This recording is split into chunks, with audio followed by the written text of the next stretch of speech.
আমি সবাইকে অনুরোধ করব বাংলাদেশের যে আপনারা সরকারকে বয়কট করেন, পাবলিকলি বয়কট করেন। 30 লক্ষ লোক এই আওয়ামী লীগ আমাদের ফকির হয়েছে মাননীয় স্পিকার। আমরা নতুন প্রজন্ম দেখতে চাই মাননীয় স্পিকার। গাধাকে দিয়ে ঘোড়ার রেস দৌড়ানো হচ্ছে। আমি জানি এই গাধা গন্তব্যে কোনোদিন পৌঁছাবে না।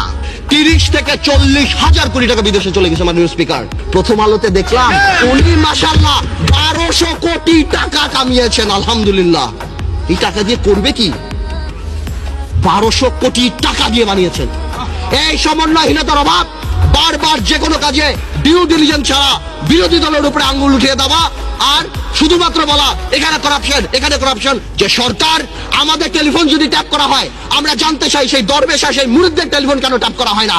যেই দেশের স্বরাষ্ট্র প্রতিমন্ত্রী শাহরুখ খানের কনসার্টে যে মাটিতে বসে, এই দেশে কি হতে পারে? বাণিজ্য কোথায় যায় আমাদের? নতুন প্রজন্মের রাজনীতিবিদ হিসাবে আমি এতটুকু ক্লিয়ার করে বলতে চাই যে সরকার বহির্বিশ্ব ফোন উঠে ঝগড়া করবে না। এটা তাদের diplomatic language. that we are concerned, we are looking into the matter.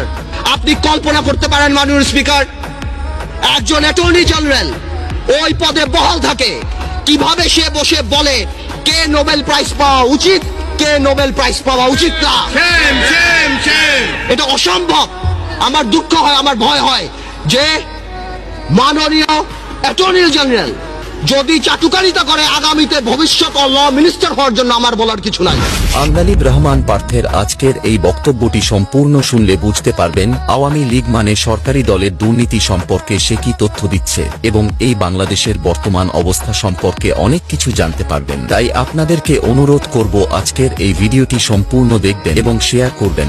চলুন তাহলে তার বক্তব্য শুনে আসি। আজ থেকে 3-4 বছর আগে যারা সেলফ ডিক্লেয়ার্ড ব্যাংক্রাপ্ট ছিল, আত্মস্বীকৃত দেউলিয়া, যারা নিউজ পেপারে বলেছিল 700 কোটি টাকা 800 কোটি টাকা লস, যাদের 1000 কোটি টাকা বরং, সেই দরবেশরা এই 2 বছরে ব্যাংকের টাকা শোধ করে আরো 10,000 কোটি টাকার মালিক হয়ে গিয়েছে। সরকার দলীয় সংসদ সদস্য যদি মনে করে যে আমাদের 2-1 নাম বলে, হাওয়া ভবনের নাম বলে এগুলি তারা পার পেয়ে যাবে না। একটা হাওয়া ভবন যদি থেকে থাকে, এই আমলে শত শত মুশকিলে হাসান সেন্টার বের হয়েছে মাননীয় স্পিকার। আপনি যদি সেখানে যান, আপনার মুশকিল আসান হয়ে যাবে মাননীয় স্পিকার। আপনি দরবেশের মুরিদ হবেন, আপনাকে ভূ দিবে, 2000 কোটি টাকা মালিক হয়ে যাবেন।